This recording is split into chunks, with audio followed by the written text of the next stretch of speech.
নৌকায় করে আমরা যাচ্ছি সাদা পাথর।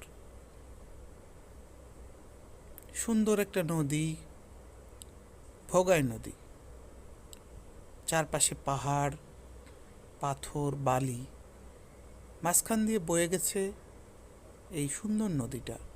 আমাদের নৌকা ছুটছে, চারপাশে তাকিয়ে দেখি কত সুন্দর দৃশ্য। পাশ দিয়ে নৌকা যাচ্ছে একেবারে কোল ঘেঁষে।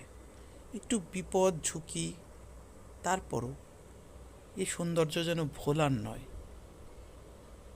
যারা সাদা পাথর গেছেন তারা জানেন এই নদীটা ভ্রমণ করতে অসাধারণ লাগে। আমরা সামনে যাচ্ছি, সৌন্দর্য তত যেন আমাদের হাতছানি দিচ্ছে। পাশের নৌকাগুলোকে মনে হচ্ছে এত